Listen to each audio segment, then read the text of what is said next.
Crush it with Maizex canola. Maizex Seeds is 100% focused on Canadian farmers. Your source for high-performance grain, silage, and grazing corn, as well as soybeans and, new for 2026, canola.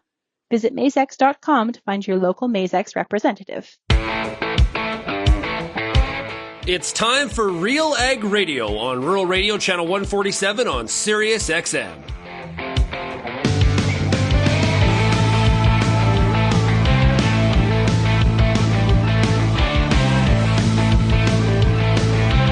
RealAg Radio and RealAgriculture.com is your home for insight and analysis of the issues that are impacting your farm business. Let's get real and get connected with RealAg Radio.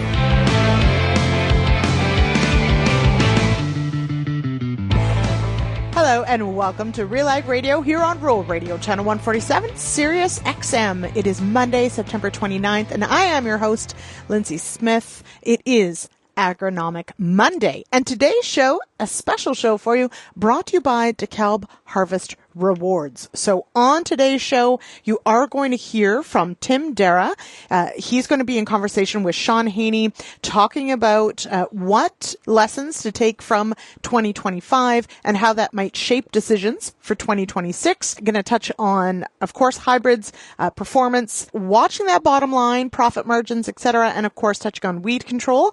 We're going to build on the weed control question, though. Fall weed control can be such a huge advantage for the spring pass. It just takes care of some of those very hard to kill weeds. Some of those ones, it's the best time to get them. And so we'll also hear from Kurtis Pilkington with Bayer Crop Science in the wheat school talking about fall weed control. And then as always, we've got Peter Wheat Pete Johnson will join me for the last half of the show. We've got plenty to unpack there. We need to talk about increased incidence of barley yellow dwarf virus. We want to talk a bit about equipment breakdowns and support there. Would love to get your feedback on that one. And one really key part, and watch RealAgriculture.com in the next couple days for some coverage on the increased incidence in some areas of downy mildew and the unfortunate sort of side effect, maybe even if it didn't impact yield so much, but all of that powder, all of that mildew, caking equipment during the harvest pass and actually potentially causing a fire risk for one thing. But I want to ask Pete about, this is something that we talk about every harvest season, is of course about farmers protecting their own health as well, and what risks, if any, there are from inhaling some of these different disease, molds, mildews. We'll talk about that as well. And Pete may have to admit that he didn't get it all right on the frost question of last week, if you remember that. So stick around for that as well. As always, if you've got feedback on today's show, 1-855-776-6147 or zip me an email, lsmith@realagriculture.com. All right, without further ado, let's hop to our first segment right after this.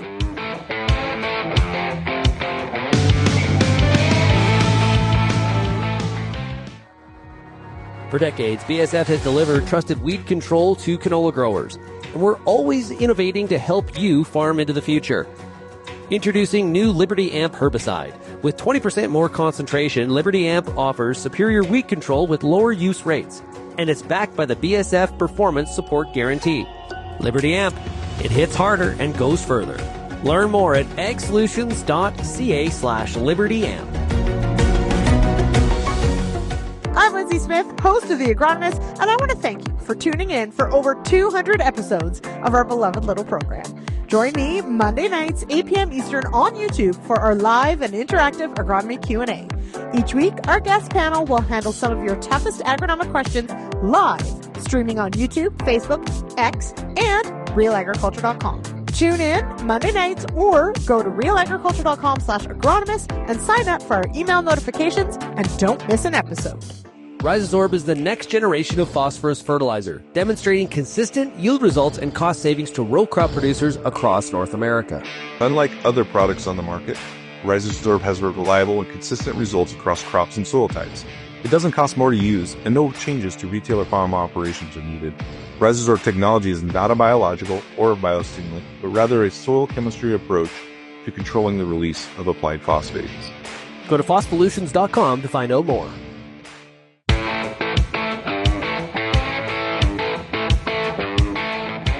back to RealAg Radio here on Rural Radio, Channel 147, Sirius XM. I am your host, Lyndsey Smith, and it is Agronomic Monday, September 29th. And today's show, of course, brought to you by DEKALB. We go now to our latest weed school, focused on that all-important fall weed control. Hi, I'm Bernard Taub, and welcome to the Weed School. Today I'm near Cambridge, Ontario, catching up with Kurtis Pilkington from Bear Crop Science. Sir, how you doing? Good. Yourself, Bern? I'm pretty good. And today I want to talk about weed control in a field like this. We got some visitors here who we need to take care of. And I guess, Kurtis, a field like this going into winter wheat, what do you need to think about from the perspective of, the benefits of weed control at this time? Right. So I think this field's a great opportunity to highlight the advantage of fall weed control in wheat. And if we look around, we've got lots of Canada fleabane, a big patch right here. There's also a decent amount of dandelion in this field and some annuals that are just sort of finishing off, which highlights a nice weed spectrum, I think, to have this conversation. And when we think about weed control in the fall in cereals, I think there's three big advantages that I like to focus on. So first is going to be eased management burden, ideally. Second is going to be the opportunity for better control of some challenging weeds. And then third is there's a yield component as well where we can see an edge for fall weed control. Tell us about the burden. Obviously, we get in here, clean this up, makes the spring a lot easier. Exactly. So I think this spring was a great example of where things can go wrong. So we had a really cold and a really wet spring, and a lot of growers had a tough time getting into their fields until, honestly, it was a little bit late to see effective weed control.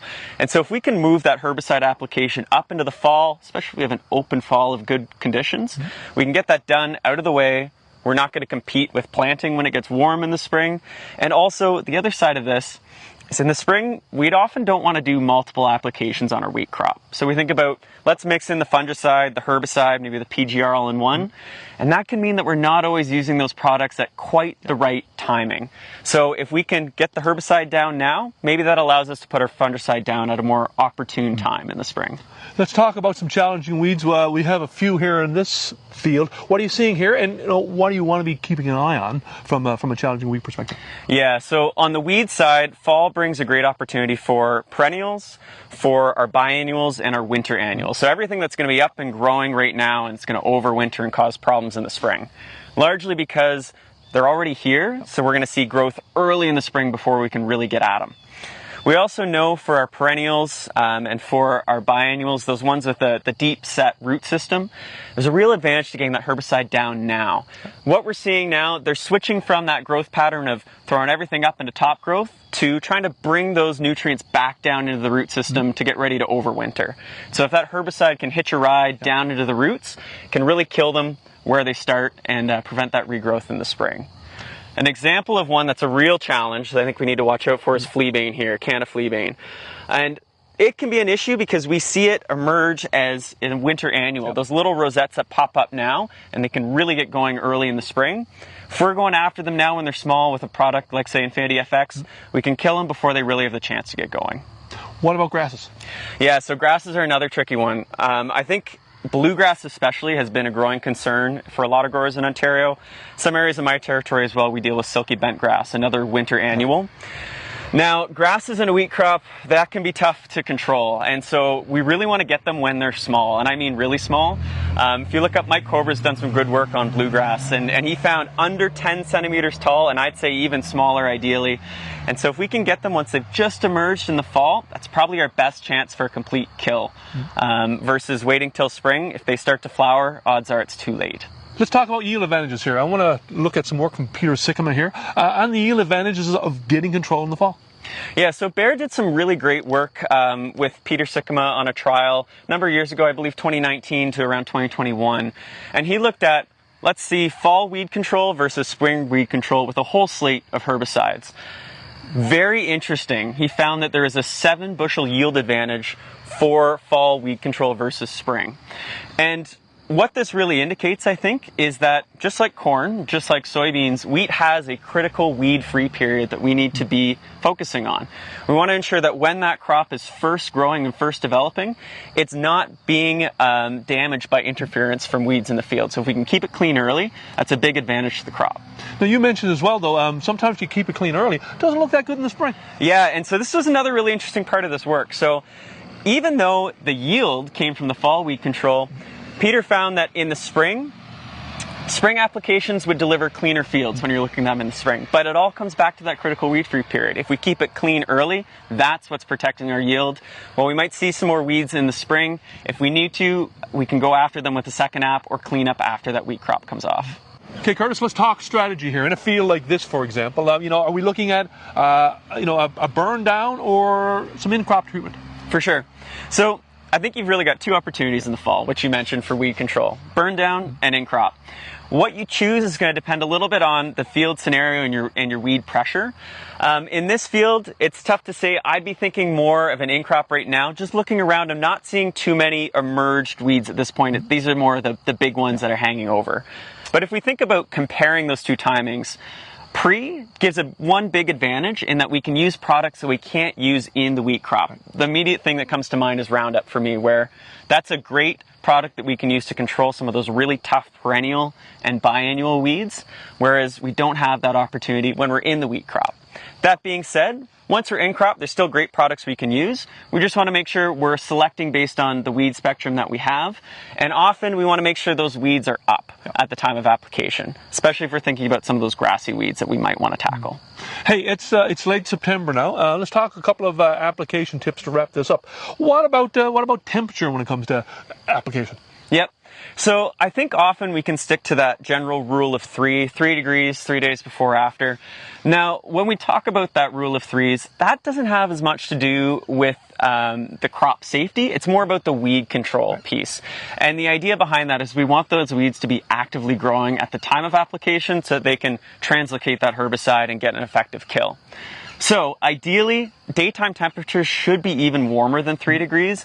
A nice temperature to aim for is kind of just around that 10 degrees Celsius. Yep. What about frost? I mean, we're getting into that period now where we're seeing those frosts coming in. How does that impact your strategy? Yeah, so frost is important to consider, and it depends on the weed that you're looking at. So if you get a frost, it's important to wait 24, 48 hours before reevaluating that field and see, did that frost kill the weeds in the field, or are they still actively growing? And it depends what the spectrum is. Something like a dandelion can handle a bit of frost, and a herbicide application afterwards will still be good. It's the same with, if we're going after little baby fleabanes that are just emerging, they can deal with frost and they'll still be growing. But a bigger fleabane like this is really sensitive to frost and will often start to die down pretty quickly afterwards. Well, Kurtis, hey, some great tips on fall weed control. Hey, appreciate you making some time for the Weed School. Thanks, Bern. Appreciate it. All right, we'll be back with more RealAg Radio, brought to you by DEKALB, right after this.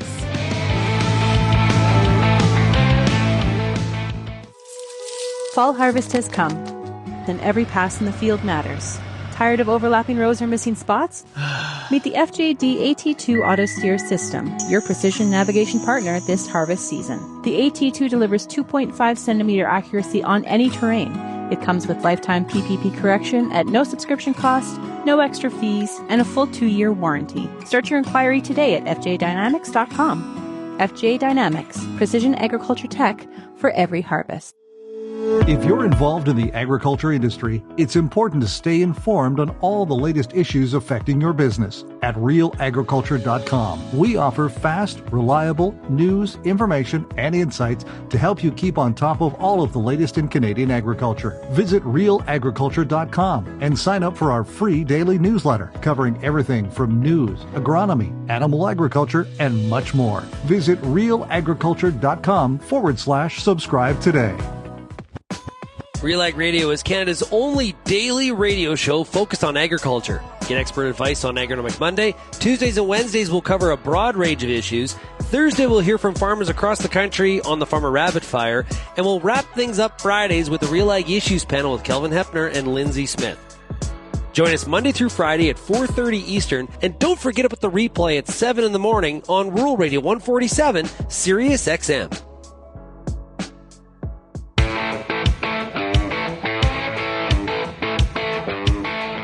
And welcome back to RealAg Radio. It's now time for a product spotlight with today's show sponsor, Bayer Crop Science. We're talking right now to Tim Darragh. He is the canola technical strategy lead for Bayer. How are we doing today, Tim? Yeah, I'm doing fantastic. Hey, man, it's great to have you here. So, we got combines rolling. We're seeing the harvest dust in the air, the harvest moon, and Canola is, of course, one of the crops that we're bringing into the bin, which has, growers kind of reflecting on the season and their best laid plans and kind of doing some of those comparisons to what I intended to do to what actually happened. What are some of the key things that growers should be thinking about and considering as the crop comes in and thinking about next season, some of the potential improvements? Yeah, I think as growers are running through the fields here, I think one of the things that they have the opportunity to do is get this kind of that perspective of what's out in the field this year. And one of the things that I like to talk about and get to see with guys is, what's out in the field that you weren't expecting? What's kind of the surprise out there?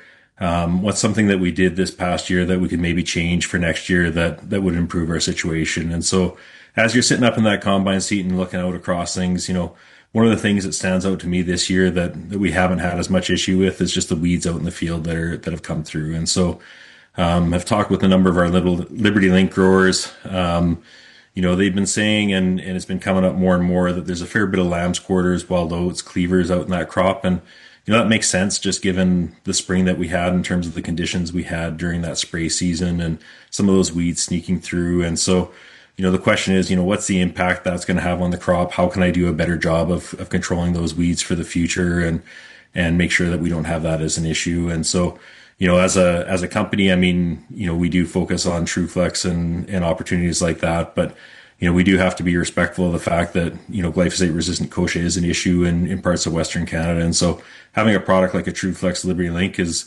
going to give a grower the flexibility to kind of manage some of those trouble weeds. You can treat the system as a Liberty Link system if you choose to, but having that Roundup or that TrueFlex trait in there gives you that insurance in terms of ensuring that you've got those weeds controlled.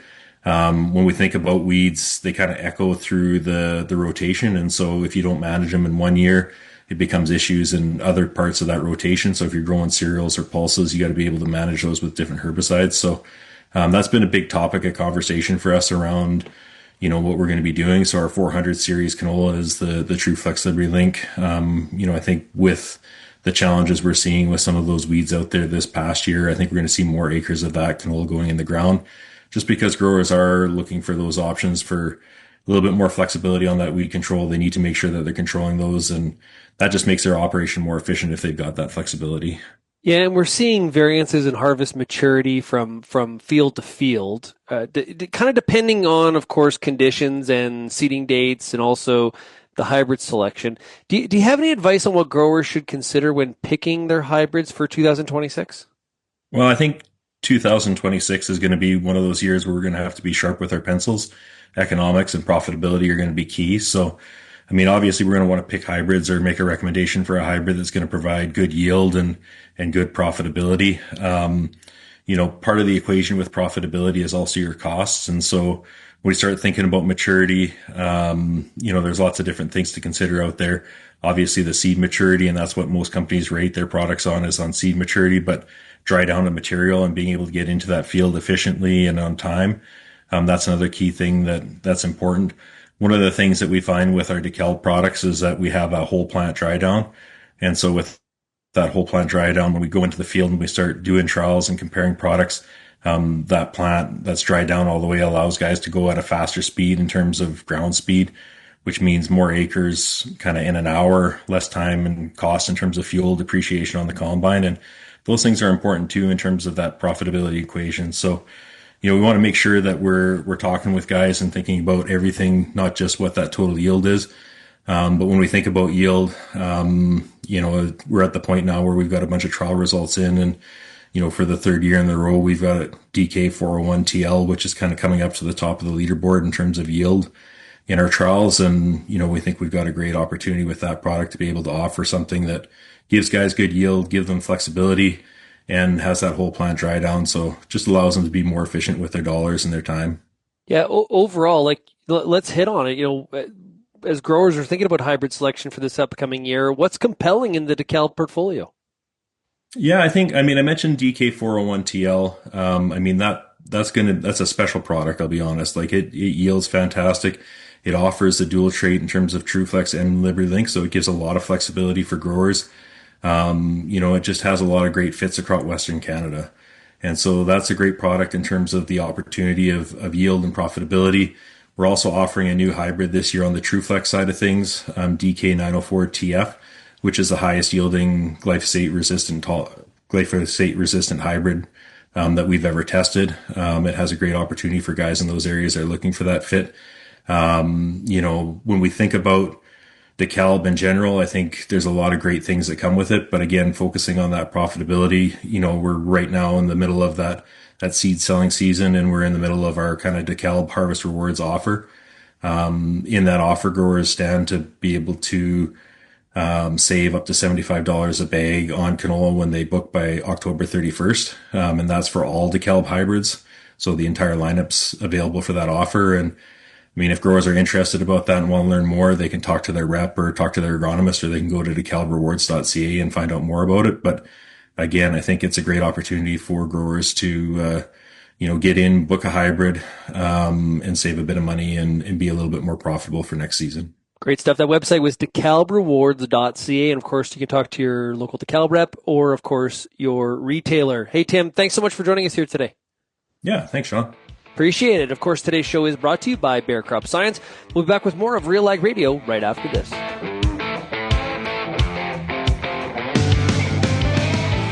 Kochia sucks. Big time. And hate it. Really gets in the way. Awful.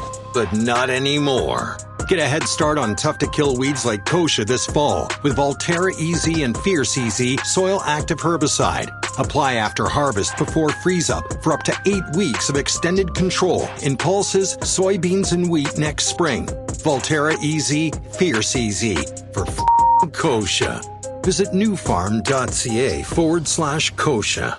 Peter Johnson at WheatPete, RealAgriculture.com. I'm the host of The Word, and I love doing The Word. I love the questions. I love the challenges. I love having to apply agronomics to all over the globe and areas outside of my normal jurisdiction.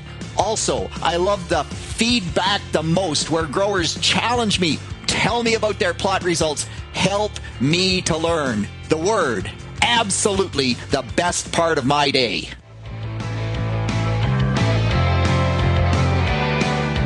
Welcome back to RealAg Radio here on Rural Radio, Channel 147, Sirius XM. I am your host, Lyndsey Smith. It is Monday, September 29th, Agronomic Monday, and brought to you by DEKALB. It's a good time to book next year's canola while this year's results are fresh, especially when it saves you money. Save up to $75 per bag of canola with DEKALB Harvest Rewards, but only until October 31st. Yes, Halloween. Visit dekalbrewards.ca for details. All right, we bring in our resident agronomist. It is Peter WheatPete Johnson. Pete, how are you? I'm awesome, thanks, Lyndsey. I was ever so worried that once it started raining, because Ontario has been incredibly dry. I don't think that's unique to Ontario, but like one of the driest years on record, I think, for a lot of growers. A lot of the old-time people are saying, man, it's never been this dry, digging down 10 feet, no moisture. And it started to rain last week. And I thought, oh, here we go. There will be no more harvest. No, we got enough rain in some locations to start the week, maybe up to 1.5 inches, 2 inches at the most. And today it is a gorgeous blue sky, sunny day. It was that way yesterday. It looks like we've got 2 more weeks of this. So pretty impressive that harvest is going to just keep chugging along, and wheat planting is going to just keep chugging along. And life so far in Ontario from a harvest perspective, other than low yields, the harvest weather could hardly be better. Mm-hmm. Harvest weather good. And which means maybe good for that wheat crop, as you mentioned. Yields maybe not so great, and we'll touch on some of that. But I did want to a few different things. So I will say, as you mentioned, the forecast looks pretty good. We've got cover crops that are that were fall grazing that are just going to keep chugging along. Looking at the forecast anyway, so that's really exciting. The leaves are putting on just an absolute fantastic show. This is my favorite time of year in Ontario. I got to tell you, it's beautiful out here now. But what isn't so pretty, and if anyone's been following along on social media, and if you check out Real Agriculture today, we've got a new canola school going up. What is not pretty is some of the nasty, yucky diseases that end up creeping into our crops that can make harvest not just perhaps a bit of a nightmare, but it can actually be dangerous. So what I'm talking about, well, downy mildew for one, but there are others as well. But Pete, we're getting reports certainly in parts of Alberta where there was decent moisture this year, downy mildew in the canola crop coating the equipment in gross gray blah, because that's the technical term, but actually causing like some major issues with dust and fires and a whole bit. So lots to unpack here. But first, let's start with downy mildew. I've always sort of thought of it as like a pea disease, maybe a winter wheat disease. What do we need to know about downy mildew from a crop perspective and then a harvest perspective? So downy mildew affects a lot of crops. It affects soybeans, Lyndsey, and oftentimes on a wet year, you'll walk through and you'll see these, the leaves are starting to develop these yellow spots on the surface, and you flip it over and there's the typical mildew on the bottom side of the leaf. So downy mildew has a really wide host range. In cucumbers, it's absolutely devastating. It's one of the biggest problems in cucumber production, as I understand it. I'm no cucumber expert, but that's what I've been told.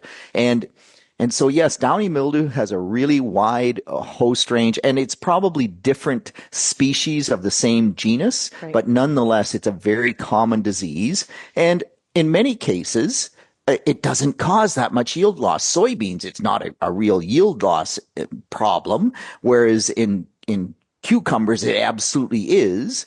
But with many of these diseases, and some, in fact, are actually not even diseases that we think about in the crop. In winter wheat, or in wheat in general, alternaria can do the exact same thing as what downy mildew is doing in canola. We get the heads will just turn black, but it doesn't do anything at all to the yield in wheat. But now these black spores are just everywhere, and the combine goes into the field and it's just an absolute dust cloud. And that dust, just like the downy mildew gray dust, the alternaria is black dust, and it just collects anywhere and everywhere that it can. And dust that, well, if you've ever, been involved in mill explosions, it's the dust is highly explosive. If you get that right combination, you get the spark, you can just get an explosion of that actually can destroy buildings sometimes from the dust accumulation.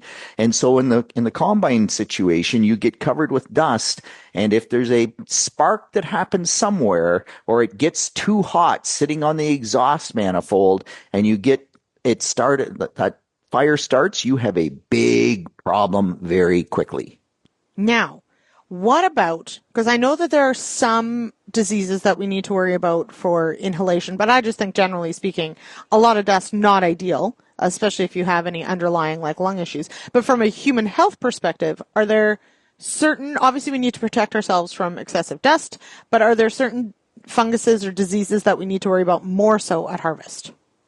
And the answer is absolutely. So any disease organism that creates toxins, if you breathe in that dust, and a great example, again, I'll go back to wheat. It's funny how I keep going back to wheat because we expected. It's okay. Yeah. I am Wheat Pete, right? But corn is the same. So we get fusarium in the wheat crop, and then we get dust that has fusarium in the dust. Well, fusarium creates dawn toxins, and if you breathe that fusarium dust, and you are breathing in the deoxynivalenol, it's part of the dust, and so it is a bigger concern than the dust from alternaria, where alternaria creates even more dust, but and it's still farmer's lung. Like, please don't misunderstand me. You should wear a mask, full stop.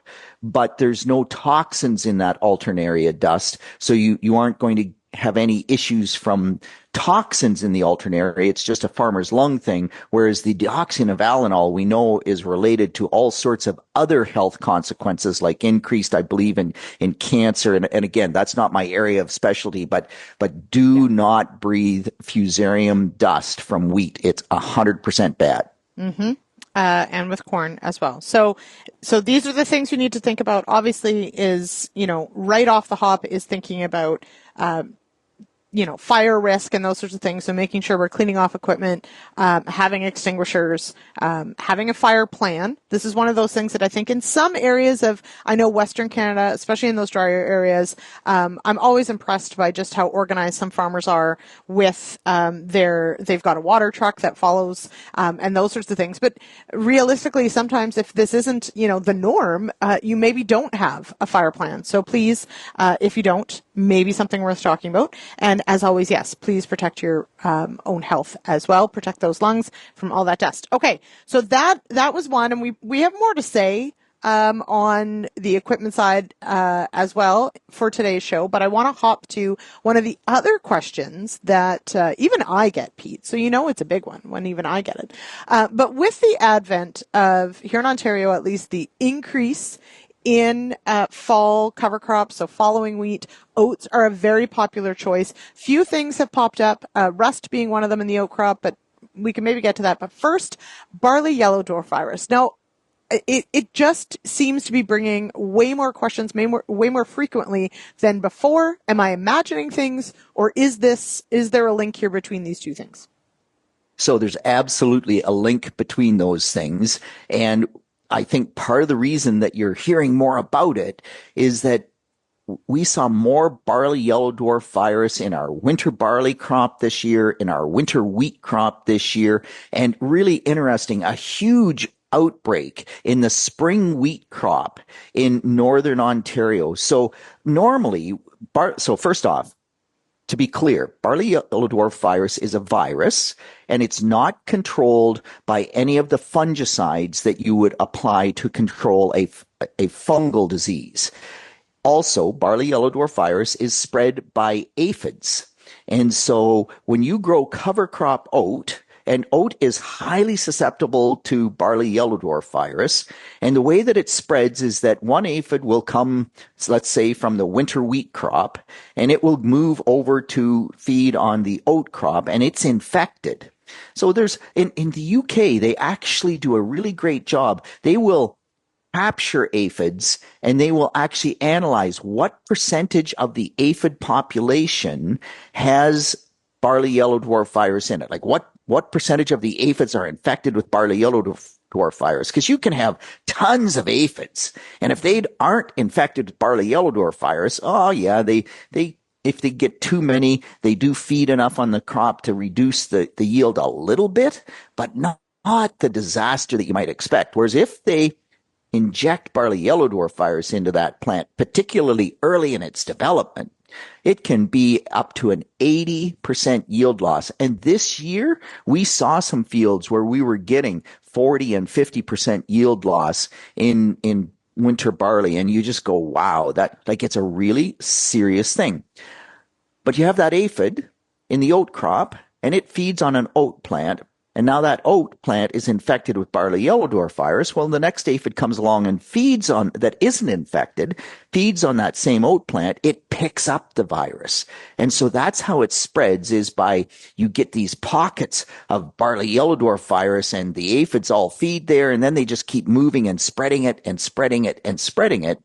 And so if my oat crop, my cover crop oat, is really highly infected, and then I go harvest those oats, well, the aphids all have to go somewhere. Where are they going to go? They're going to go to the winter wheat crop, which we plant earlier and earlier because we have the opportunity. We're going to get awesome growth on the early planted winter wheat that got to moisture.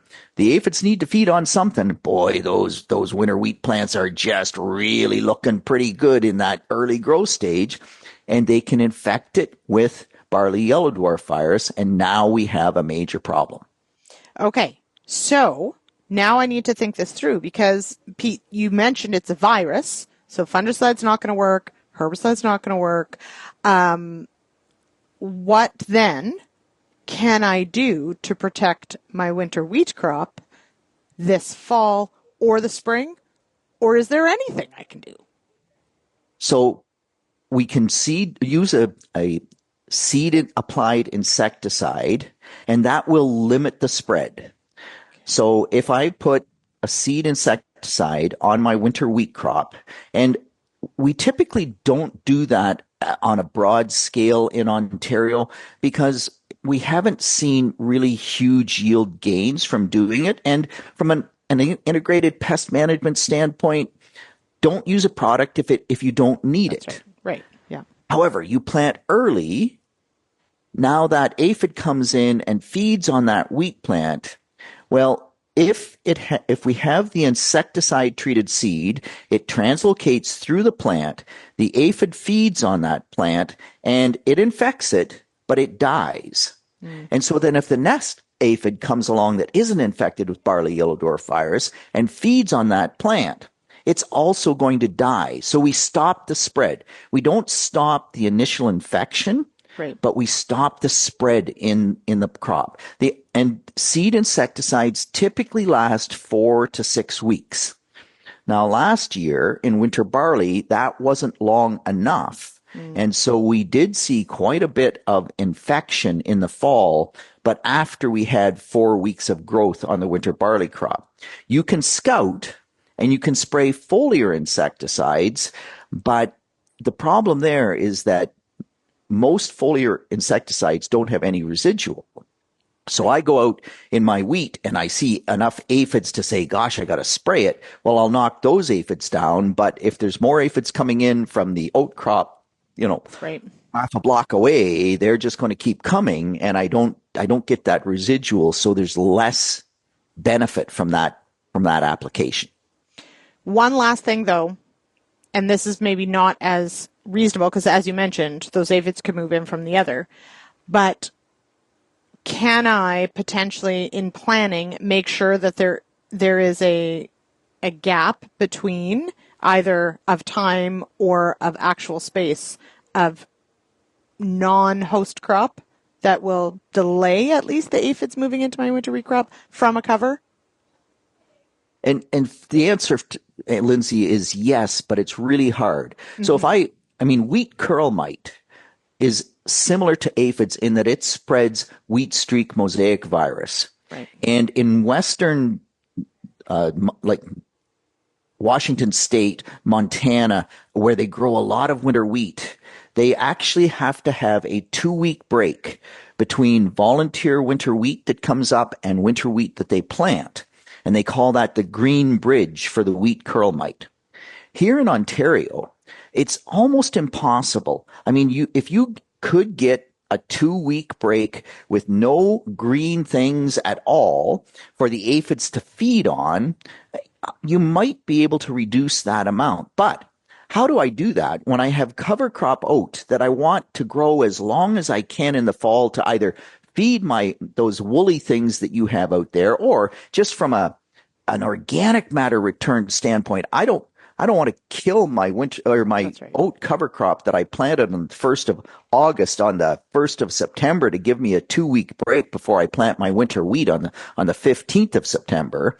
And the closer that the oat crop is, or the volunteer winter wheat or winter barley field is to the next crop, the more likely I am to get injury. But that's pretty hard to plan because it's just a mass of different producers with different production systems, and it would take a real effort to try to make that work. All right. I know when I'm beat, and I'm beat on that one. Okay, so we're not going to try and do that. But excellent knowledge. Okay, Pete, we got to take a break, but you're going to stick around for our next segment. We'll be back with more RealAg Radio, brought to you by DEKALB, right after this.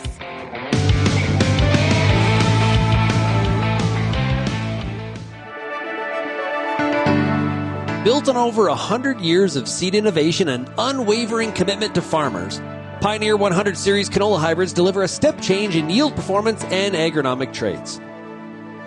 This isn't just better canola, it's different canola.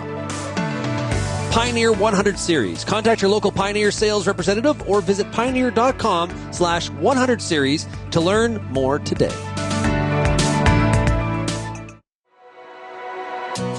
Whether you're running a farm operation, in a career within an organization, starting your own business, looking for your dream job, operating a company in agri-food, or want to hone your overall life skills, this conference is for you. Celebrating over 10 years of bringing women in ag and food together, join the Advancing Women Conference in Niagara Falls on November 23rd, 24th, and 25th. Visit advancingwomenconference.ca for more information and to register.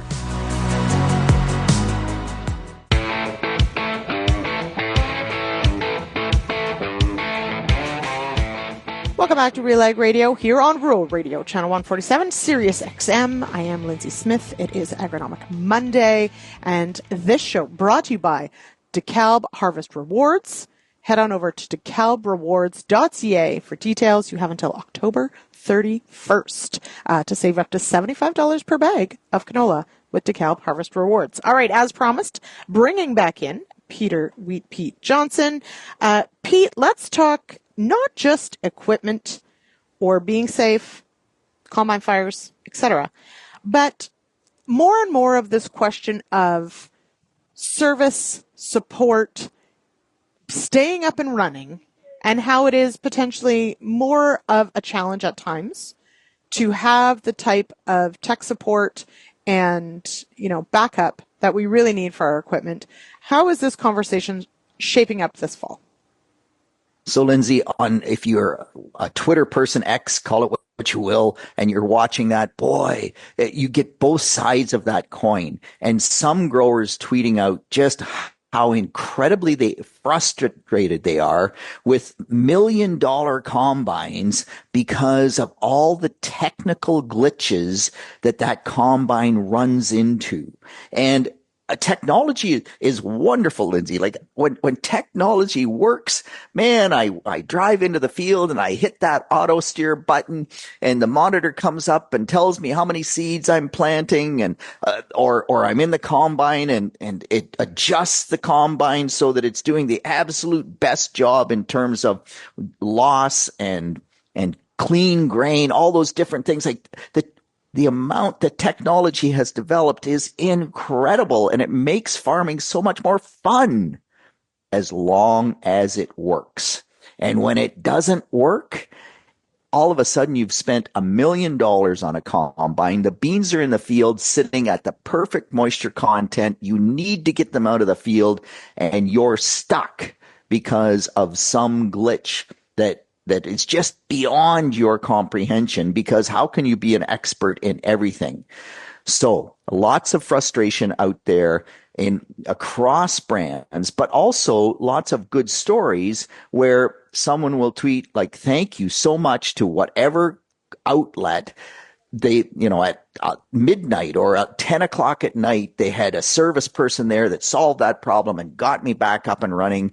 But man, when it comes to this new equipment and the technology, if you don't have really expert technicians that understand what's going wrong, it can be an absolute nightmare.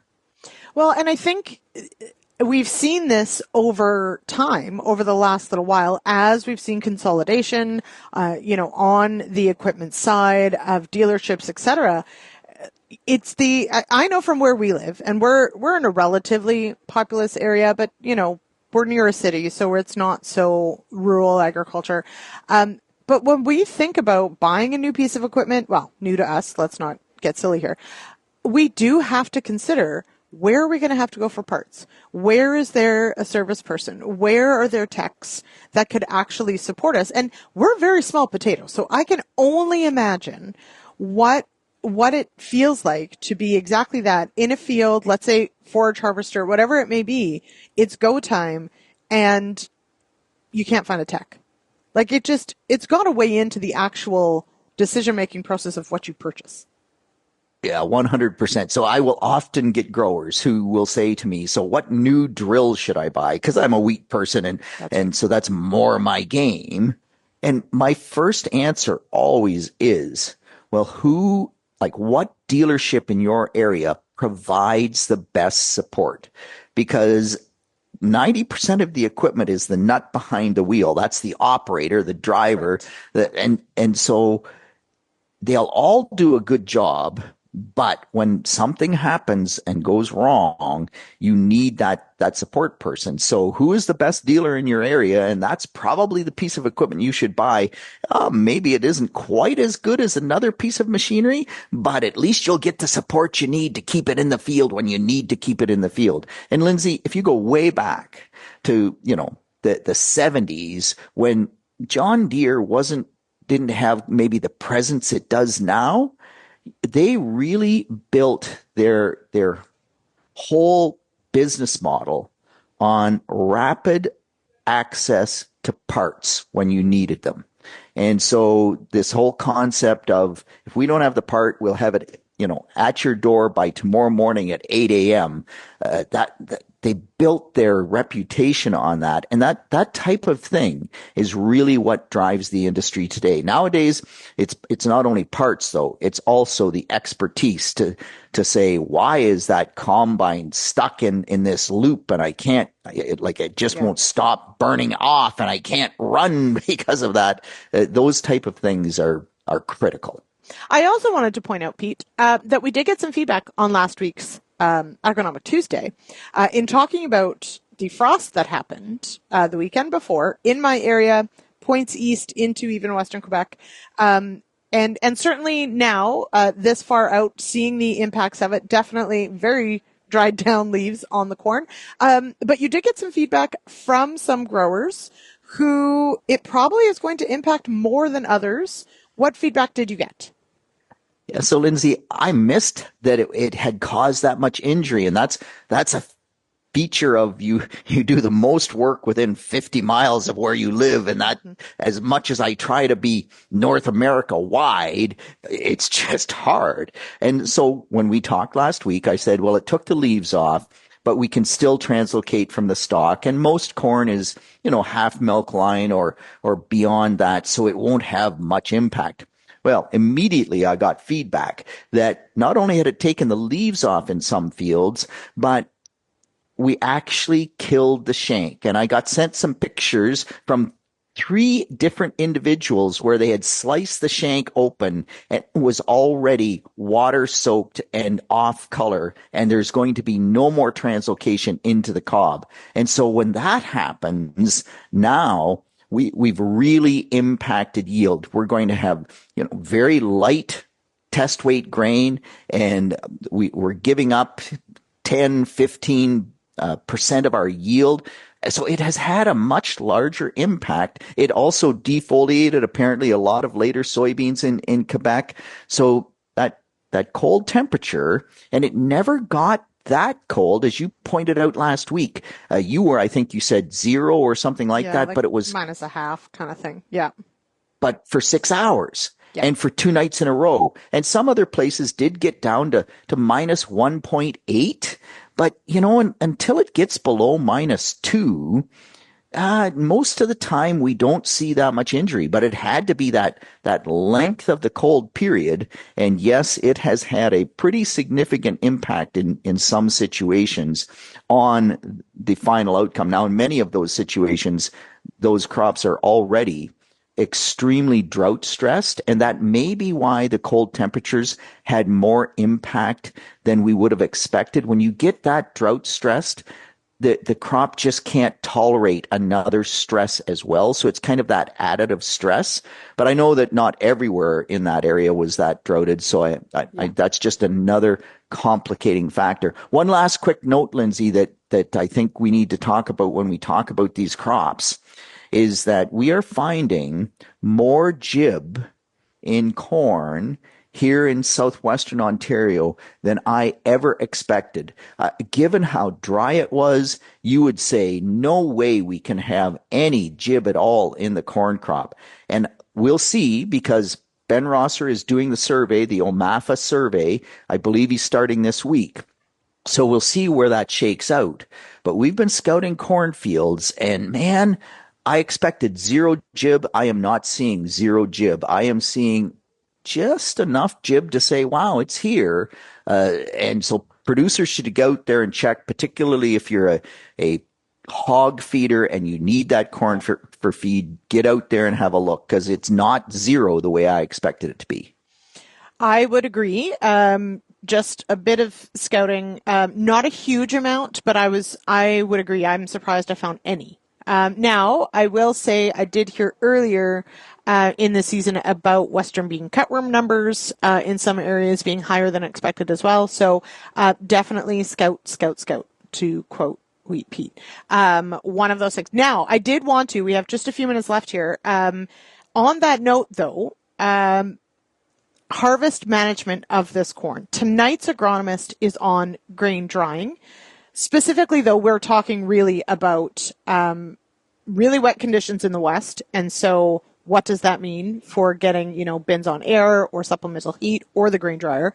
Here in Ontario, of course, the question always comes around corn and dealing with potentially very stressed, very light test weight corn. Pete, in your experience, when we have, very stressed crops or perhaps not a great harvest window, I mean, the weather looks pretty good for harvest, but we've got a crop that doesn't look good. So what would be your advice for growers when it comes to this harvest season and managing some of these droughted crops? So, Lyndsey, one of the biggest issues with droughted crops, first off, standability in the corn crop is going to be a massive concern. Driving around, there's already a bit of grain corn that has been taken off in my area on gravel. So there's a gravel pit right beside. So that they were extremely droughted. And it got dry enough that they took it for grain corn already, and they're trying to hit the early market. But in the field right across the road that isn't harvested yet, it's already starting to lodge. So lodging is going to be a major concern because the corn plant has effectively remobilized every little bit of photosynthate carbohydrate that it had stored in the stalk to try to fill the grain. And when it does that, it weakens the stalk and you're more lodging prone. So pay attention, do the push test. But the other thing that you're really, I worry about, or I think could be a big concern, is when we don't do a good job on filling the kernel because we don't have enough moisture to photosynthesize properly. And Mark Davis tweeted out yesterday, I think, to me that he's got corn at half milk line and he's incredibly droughted, like zero rainfall almost for all of July, August, and September. But it's stalled at half milk line, has not moved for 2 weeks. Well, eventually it'll just die. And now we've got kernels that they'll dry out, but the kernel integrity will be very, very compromised. So when that happens, we get a lot more fines in the sample. When we get a lot more fines in the sample, it's harder to dry because you can't push the air through it as easily.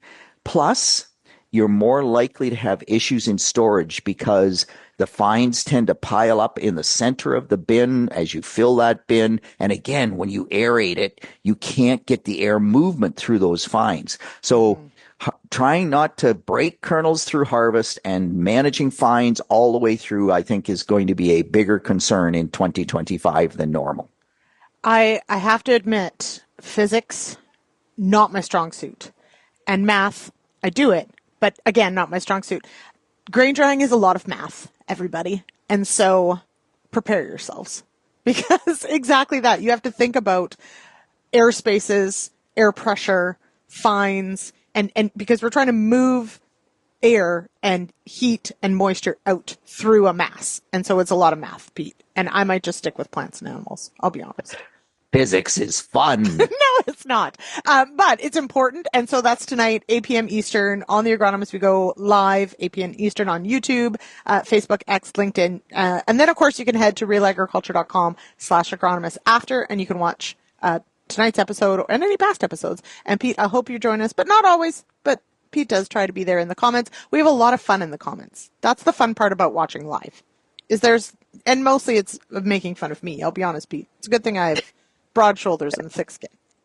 Or making fun of me when I'm there. And I will be there tonight. Yes. Okay, good. All right. Lovely. All right. We've also got Pammy, of course. We've got Lauren Greiger, and we've got Sean Schill of Shaw Ridge Farms, also going to join us to talk grain drying tonight. So check it out. And that does it for the show. Pete, thank you so much for joining me here on RealAg Radio. Really appreciate it. Thanks for having me, Lyndsey. Always fun. All right. Okay. And thank you, of course, to Bayer, to DEKALB, for sponsoring today's episode. Head on over to dekalbrewards.ca, for more, especially if you're shopping for those new canola hybrids. All right. As always, and as I mentioned, Smith at RealAgriculture.com. Zip me a note if you've got feedback. And, I'm going to be around quite a bit this week. And finally, we'll be back on the issues panel on Friday. I actually get to host. So there you go. All righty. Cheers, everybody. We'll talk to you soon.